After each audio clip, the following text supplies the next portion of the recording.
रुको, ये कहानी तुम्हारा दिल हिला देगी, अभी सुनो। एक कौम थी जिस पर अल्लाह ने बहुत बरकत दी थी। जमीन जरखेज थी, गोदाम भरे, महल चमकते थे हर तरफ। बाजारों में सोना घूमता था मगर दिल खाली थे। वो कहते अगर अल्लाह नाराज होता तो ये सब ना देता। तब अल्लाह ने उनके दरमियान एक नबी भेजा। ना ताज था ना लश्कर, सिर्फ सच का पैगाम था। ये बुत तुम्हें ना फायदा देते ना नुकसान पहुंचाते। मगर कौम ने इनकार किया और हद से आगे बढ़ गई। फिर आसमान से अल्लाह का फैसला नाजिल हो गया।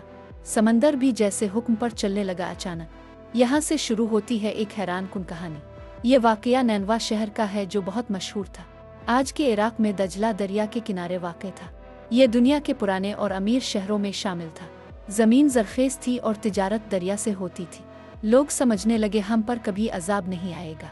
अल्लाह ने उन्हें बहुत ज़्यादा नेमतें अता की थीं, मगर उन्होंने नेमत देने वाले को भला दिया। ये कौम शिर्क और गुमराही में मुब्तला हो गई।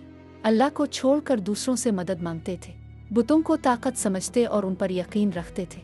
वो कहते ये हमें अल्लाह के करीब करते हैं और हमारी दुआ अल्लाह तक पहुंचाते हैं। कुरान कहता ये ना फ़ायदा देते ना नुकसान पहुंचाते और क़यामत के दिन ये इनकार कर देंगे। इसी शहर में अल्लाह ने अपना नबी भेजा। हज़रत यूनुस अलैहिस्सलाम लोगों को समझाते थे, सिर्फ अल्लाह की इबादत करो और इसी से डरो, इसी से उम्मीद रखो, वही सब कुछ देने वाला है। लोग हंसते और कहते हम अमीर और ताकतवर हैं, अगर अल्लाह नाराज़ होता तो हम यहाँ ना होते। वो कहते तुम हमारे बुतों की बेइज्जती करते हो, यहाँ से चले जाओ, हमें तुम्हारी बात नहीं चाहिए। वो लोग बुतों का कारोबार भी चिल्लाते थे। उनका फ़ायदा इसी गलत अकीदे से जड़ा था।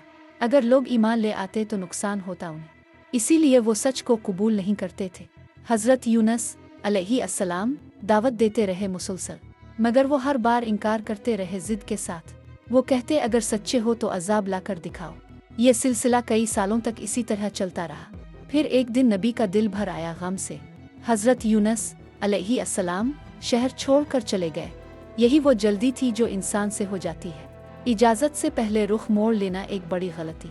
यहीं से कहानी में एक बड़ा मोड़ आता है। हज़रत यूनुस अलैहिस्सलाम कुश्ती पर सवार हो गए।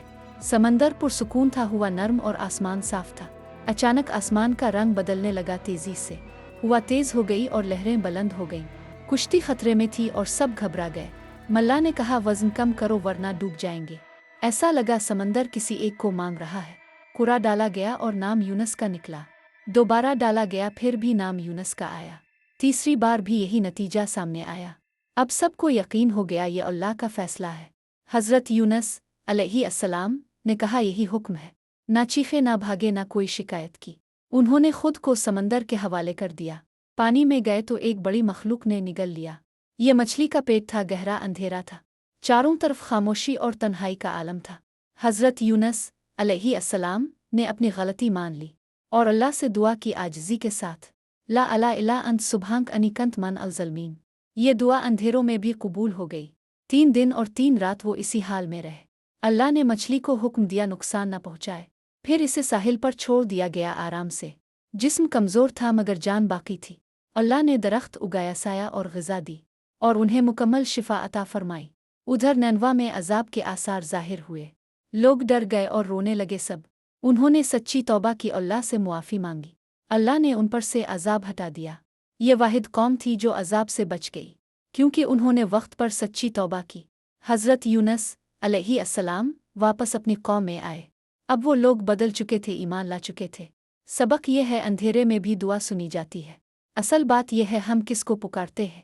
ला अला इला अंत सुबहानक अनी कंत मन अल-ज़लमीन। अल्लाह का शुक्र अदा करें और उससे जुड़े रहें। अगर वीडियो पसंद आए तो लाइक और सब्सक्राइब करें।